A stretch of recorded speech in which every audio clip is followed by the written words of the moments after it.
Very very good afternoon बेटा। पहले मैं सारे बच्चों के लिए बेटा क्लास स्टार्ट करने के पहले भाई जरा इस कहानी को एक्सप्लेन करते हैं, बिकॉज कल रात को अचानक से बच्चों के ऊपर मैसेज की एक बाढ़ सी आ गई कि सर सीबीएसई का सिलेबस पैटर्न चेंज हो गया। ठीक है, और क्या क्या हुआ बेटा। अब बच्चे क्या कर रहे हैं, मुझे मैसेज कर रहे हैं रात को 1:45 बजे मैसेज में बच्चों का पढ़ रहा हूं, 1:45 बजे 12:45 पे मैसेज आ रहा है। बोलता है सर, बच्चा अपने क्लास का, मैं किसी का नाम नहीं लूंगा भाई, बोलता है सर आप बताइए टेस्ट तो ऑनलाइन हो गए। मैंने कहा ढक्कन कहां लिखा है? कहता है नोटिफिकेशन आई है सर, कहता है टेस्ट ऑनलाइन हो गए। मैंने कहा भाई तू ठहर जा, कल मैं पहले 5 मिनट लगाकर ये सारी कंफ्यूजन दूर करता हूं। आप लोग कोई बच्चा नोटिफिकेशन ध्यान से पढ़ता नहीं है और सारे के सारे बच्चे बेटा सिर्फ अपना परेशान रहते हैं आधी बात करके, क्योंकि हम लोग का बेसिकली ह्यूमन नेचर है, खासकर हम पंजाबियों में, माइंड मत करना, खासकर हम पंजाबियों में नेचर है अफवाह फैलानी। हम तो फ्री होते हैं, कोई काम धाम तो है नहीं, तो हम क्या करेंगे बेटा, बैठे बैठे क्या करेंगे, अफवाह फैलाते हैं। सो याद रखिएगा भाई, पहले इसको समझो उन्होंने क्या बोला। 2-3 बातें बच्चा सीबीएसई के स्टूडेंट्स के लिए जरा क्लास के स्टार्टिंग के 10 मिनट वेस्ट करूंगा, ध्यान से मेरी बात सुनिएगा दोस्त। पहली बात ना इस चीज को क्लैरिफाई कर देता हूं, आप लोग अगर यह सोच के बैठे हो कि आपके एग्जाम सिर्फ ऑनलाइन होने हैं तो आप गलत हो। ठीक है, पहली बात याद रखिएगा, आपका जो एकेडमिक सेशन होगा उसको शायद अब ये चीज आईएससी में भी आएगी, बहुत जल्दी आएगी, बिकॉज सीबीएसई फर्स्ट स्टेप करता है, उसके बाद आईएससी इसको फॉलो करता है, इट हैपेंस। तो ये बहुत जल्दी आएगा, और पंजाब बोर्ड तो वैसे बेटा पीछे पीछे आ ही रहा है। ठीक है, तो ये बात याद रखिएगा, तो वो तो बेटा साथ साथ ही फॉलो करता है, तो ये फंडा दिमाग में रखो, ये होगा ही होगा। सीबीएसई ने एक्चुअली ये अच्छा स्टेप लिया है, to be very honest it's a very good step by CBSE. उन्होंने बोला दोस्त अपने वहां पर 2 टर्म्स में पेपर को डिवाइड करेंगे, आपका सिलेबस जो है वो आधा आधा हो गया। ठीक है, 50% सिलेबस का मतलब क्या हो गया, मैं अकाउंट्स की बात करता हूं, अभी मेरा सब्जेक्ट भाई अकाउंट्स है। 1 मिनट दोस्त, तो मैं बेसिकली अकाउंट्स की बात करता हूं। ठीक है, सो हम लोग यहां पर किसकी बात कर रहे हैं भाई, हम लोग अकाउंट्स की बात करते हैं। तो बेसिकली अकाउंट्स के अगर पॉइंट ऑफ व्यू से चलें तो वो आधा सिलेबस में क्या करेंगे, जैसे फॉर एग्जाम्पल अभी इस चीज का नोटिफिकेशन आया नहीं, वो आने आएगा अभी, याद रखिएगा वो आएगा notification, notification has still not come. Okay, तो हम लोग बच्चा यहां पर अकाउंट्स की बात करते हैं सिर्फ। चलो सुनो जरा बच्चे यहां पर ध्यान से, बेसिकली बच्चा जो अकाउंट्स के सिलेबस के अंदर उन्होंने चेंजेस करने को बोला है, वो क्या चेंजेस करने को बोला है। अकाउंट्स का सिलेबस आपको पता है बच्चा, वो ऑलरेडी हमारा 3 बुक्स में डिवाइडेड है। ठीक है, I am talking about +2 CBSE. जो फर्स्ट बुक है उसमें होती है एनपीओ और पार्टनरशिप, सारा एनपीओ और पार्टनरशिप है। सेकेंड बुक हमारे पास होता है कंपनी अकाउंट्स, मतलब entire company accounts is there. Second book बच्चा अपनी क्या है, that is entire company accounts is there. और थर्ड बुक हमारे पास क्या हो जाता है, थर्ड बुक हमारे पास हो जाता है जो फाइनेंशियल स्टेटमेंट्स वाला part, which is actually of 20 marks. अब वो मैक्सिमम क्या करेंगे मैं आपको बता देता हूं। 50% सिलेबस का मतलब वो ये हो गया, they might give you this part as 50% और दिस पार्ट एज रिमेनिंग 50%। मतलब वो ये कर सकते हैं, या वो ये भी कर सकते हैं भाई कि सपोज कर लीजिए कुछ चैप्टर्स यहां से उठा लिए, फॉर एग्जाम्पल एनपीओ उठा लिया, पार्टनरशिप का कुछ पार्ट उठा लिया, ठीक है, और कुछ पार्ट बाकी उन्होंने वहां पर क्या करा, कंपनी अकाउंट्स के साथ डाल दिया।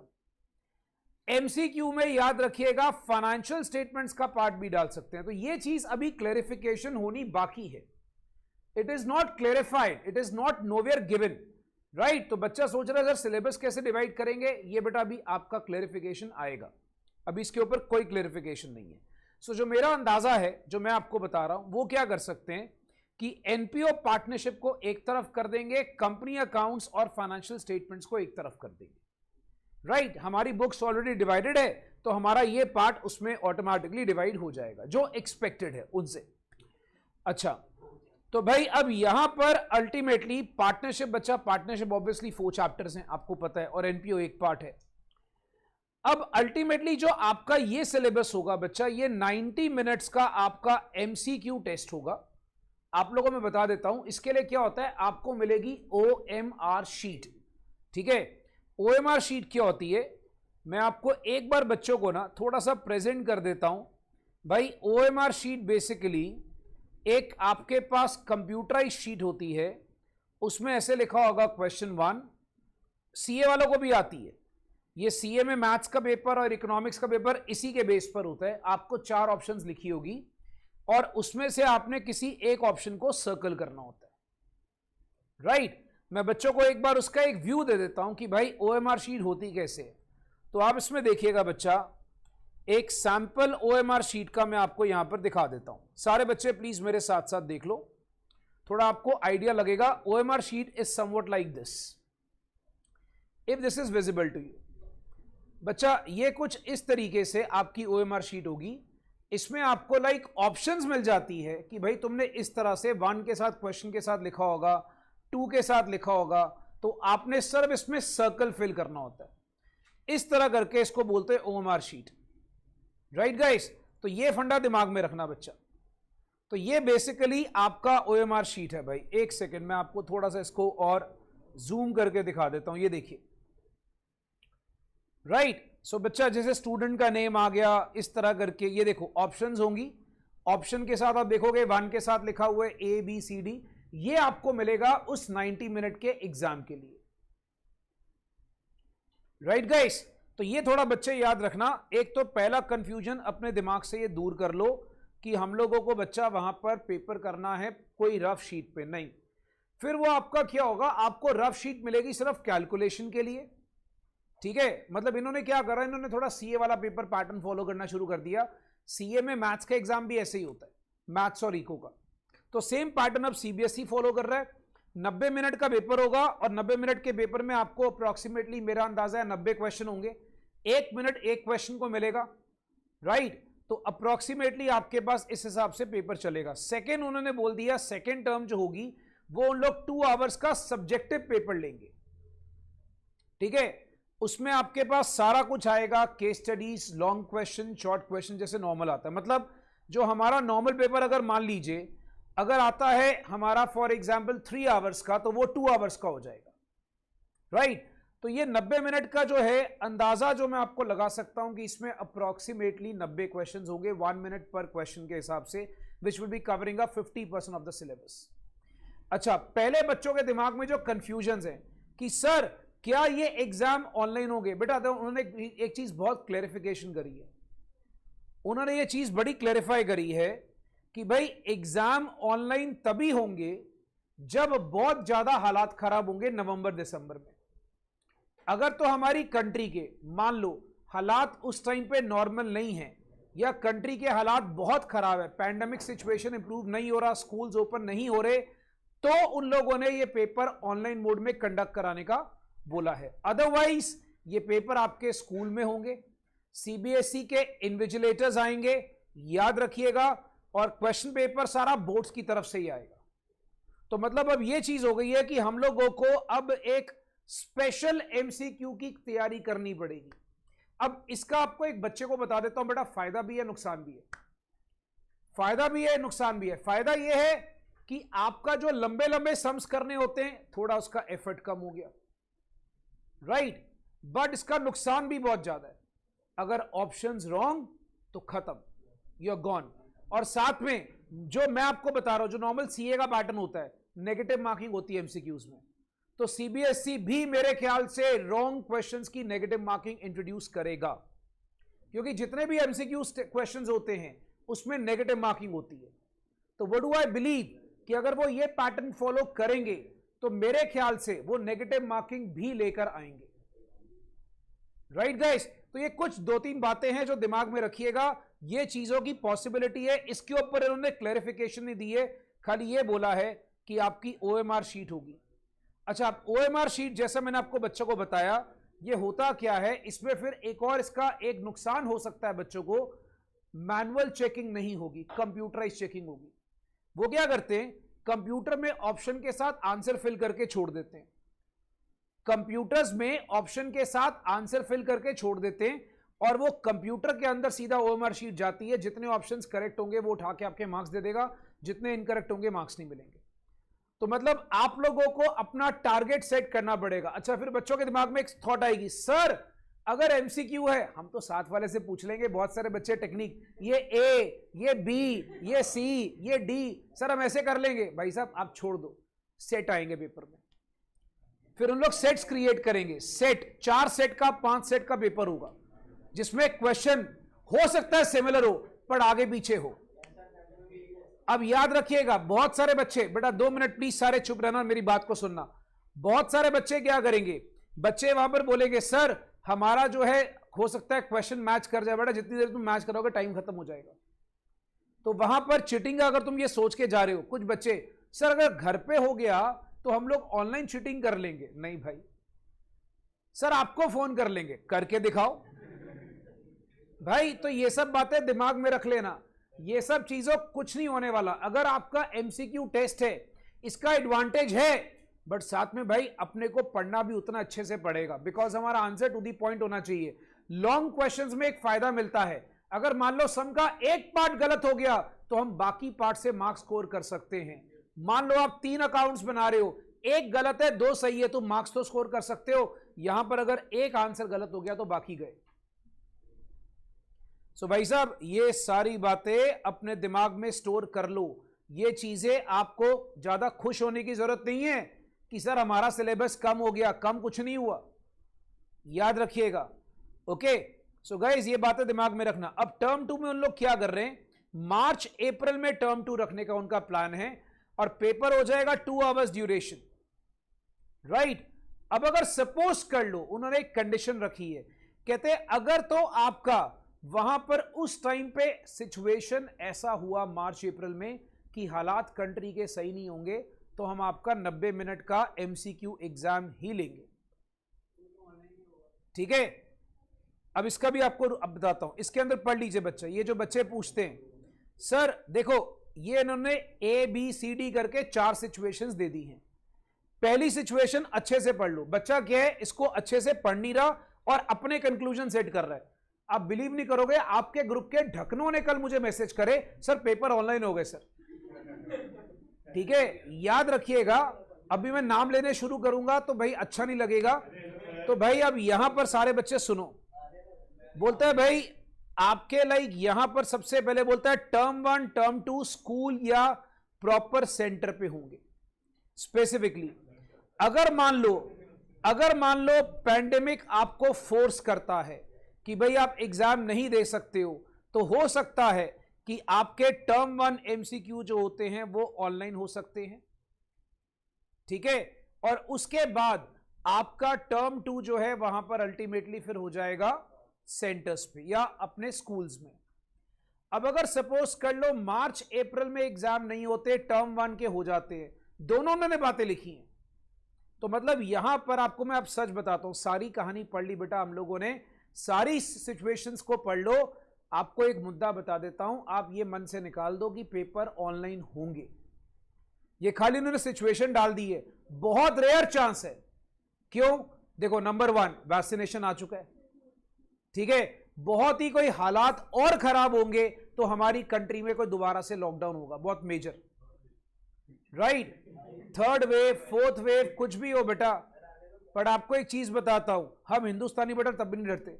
आप नोटिस करो पूरा कोविड होता हम बाहर खड़े होकर गोलगप्पे खा रहे होते, तो हम लोग नहीं डरते बेटा, चिंता मत करो।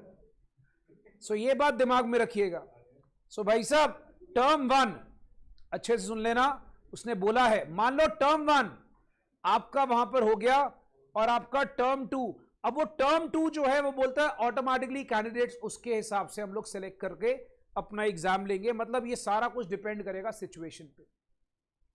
अब उन्होंने ये चीज आपको क्लेरिफाई कर दी है कि अब जो आपको पढ़ना है वो ये अलग अच्छा चीज हो गई है। अच्छी बात क्या है, एडवांटेज, कि आपका एक एग्जाम नवंबर में, मतलब हमारे पास अब टाइम कम है, याद रखना टाइम कम है। हमें नवंबर का मतलब ये हो गया कि हम लोगों को अपनी तैयारी सितंबर तक हर हालत में खत्म करनी पड़ेगी ताकि अक्टूबर में हम टेस्ट और रिवीजन शुरू कर सके। हमारे पास अब वक्त कम है, याद रखिएगा। उसके बाद जो डिस्क्रिप्टिव पेपर होगा, बच्चा वहां पर क्या करता था, सिलेबस सीबीएसई का खत्म करके थोड़ा जनवरी में रिलैक्स करता था, दिसंबर में विंटर वेकेशन में जा रहा है, नहीं, टाइम कम है भाई साहब। तुम्हें दिसंबर, जनवरी, फेब और मार्च, इसमें पूरी 4 महीने अच्छे से तैयारी करनी पड़ेगी। मैं नॉर्मल सर्कमस्टांसेस में बात कर रहा हूं, तुम्हारा ये 4 महीने में तुम्हें पूरा डिस्क्रिप्टिव तैयार करना पड़ेगा, राइट। और सबसे पहले जब तक ये सिचुएशन नहीं आती कि वो सिलेबस को कैसे डिवाइड कर रहे हैं, अपने मन में कोई कंक्लूजन मत क्रिएट करना।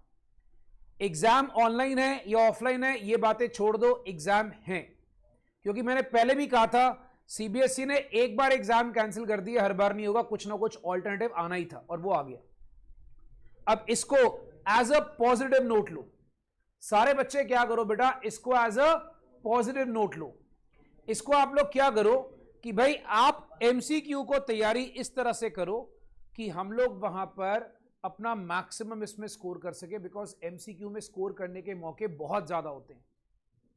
याद रखना, हम एमसीक्यू में गिर भी सकते हैं, उड़ भी सकते हैं, पर एमसीक्यू में बेटा आपको स्कोर करने की अपॉर्चुनिटीज बहुत ज्यादा होती हैं। सो मेक श्योर कि आपका छोटे छोटे जो क्वेश्चंस के आंसर्स होते हैं प्रैक्टिकल में, थ्योरी में, हमें हर चीज में उसको स्ट्रॉन्ग करना पड़ेगा। अब मैं क्या करूंगा, मैं आपको बताता हूं। मैं आप लोगों के लिए अब मैं एक स्पेशल एमसीक्यू असाइनमेंट बनाऊंगा। जितना सिलेबस हम अभी तक कर चुके हैं उसके ऊपर आपकी एक स्पेशल असाइनमेंट तैयार करके दूंगा एमसीक्यू की, जो हम लोग अगले हफ्ते से करनी शुरू कर देंगे। क्योंकि जितना हमने सिलेबस करा है उतना तो पक्का आएगा, इतना मुझे श्योर है। जितना हमने सिलेबस कर लिया है अब तक उतना पक्का आएगा आपको टर्म 1 के अंदर। तो हम लोग बच्चा अब उसका एक स्पेशल एमसीक्यू होगा। इससे क्या होगा, हमारे सारे चैप्टर्स की रिवीजन भी हो जाएगी और सबके एमसीक्यूज भी प्रैक्टिस हो जाएंगे। Guys everybody is clear. और डिस्क्रिप्टिव में क्या आएगा वो हम बाद में देखेंगे, डिपेंडिंग अपॉन द नोटिफिकेशन। अब बेटा प्लीज ये बात दिमाग से निकाल देना कि सर हमारे एग्जाम ऑनलाइन होंगे, नहीं बेटा, ऑनलाइन होने के चांसेस 0.01% है, याद रखिएगा, इट्स वेरी रेयर। ठीक है, आपके एग्जाम्स या स्कूल्स पे या उनके जो सेंटर्स बनते हैं सीबीएसई के, उनके थ्रू वहीं पर होंगे। बेटा अभी इसमें और किसी को कोई डाउट है? चलो ठीक है, I hope everybody is clear with this, right. तो अब इस चीज को दिमाग में रखना। हाँ जी बेटा देखो, मैं आपको एक चीज क्लैरिफाई करता हूं दोस्त, जब तक आपका सिलेबस नहीं आता ना, तब तक आपको मैं ये नहीं बता दूंगा, ये नहीं बता सकता कि आपको अभी कौन से चैप्टर से कितना करना है। पहले आप थोड़े दिन वेट करो, आपका सिलेबस आ जाएगा, तब तक हम लोग जो कर रहे हैं हम करते रहेंगे, राइट। क्योंकि मैं आपको बताता हूं, चाहे तुम कुछ भी करो, कॉन्सेप्ट तो तुम्हें हर चैप्टर का करना ही पड़ेगा। बड़े सम, छोटे सम, मैं अकाउंट्स की बात कर रहा हूं सिर्फ बेटा, मैं आपको इको बीएसटी वगैरह की बात नहीं कर रहा। बड़े सम, छोटे सम, बच्चा जो भी हो, तुम्हें अब हर चीज के करने पड़ेंगे, राइट। अब मैं आपको एक चीज और बताता हूं बेटा, प्लीज 2 मिनट चुप रहेंगे प्लीज, अदरवाइज आप अनदर वर्ड, ठीक है, थैंक यू। तो बेटा काइंडली चुप रहना, ठीक है, इसके बाद इतनी इज्जत से बात नहीं करूंगा। भाई साहब अभी एक बात दिमाग में रखिएगा कि आपका डिस्क्रिप्टिव में ना, मैं आपको एक चीज क्लैरिफाई कर देता हूं, जो बड़े चैप्टर्स हैं मेन जैसे एडमिशन, इसका सम डिस्क्रिप्टिव में जरूर आना चाहिए। रिटायरमेंट, इसका सम डिस्क्रिप्टिव में जरूर आना चाहिए। ये आपके पास लाइक वहां पर पक्की बात है बेटा, याद रखना। रिटायरमेंट, एडमिशन, इसका सम डिस्क्रिप्टिव में जरूर आएगा। फिर हम बात करते हैं, एक चैप्टर आता है शेयर कैपिटल, इसका सम डिस्क्रिप्टिव में जरूर आएगा, क्योंकि ये बड़े चैप्टर्स हैं। बड़े सम बेटा इसी चैप्टर से बनते हैं, याद रखिएगा, ठीक है। छोटे छोटे चैप्टर्स जो आपके जो क्लासिफाई हो सकते हैं, एक छोटे में आ सकता है एनपीओ, एक आ सकता है डिबेंचर, पार्टनरशिप फंडामेंटल्स के छोटे सम काफी ज्यादा बन जाते हैं, तो पार्टनरशिप फंडामेंटल्स उसमें आ सकता है। तो ये छोटे छोटे चैप्टर्स उन लोग इस तरह अलग कर सकते हैं। जो पार्ट सी है, पार्ट सी में काफी छोटे चैप्टर्स है, लाइक रेशियोज, ठीक है, कंपैरेटिव स्टेटमेंट्स। तो मेरे को लगता है कि इन लोग ये सब चीजें उठा के एमसीक्यू में डालेंगे। तो इस तरह से आपका सिलेबस डिवीजन होगा। बच्चा एवरीबडी इज क्लियर? ठीक है, बाकी वेट करते हैं उसका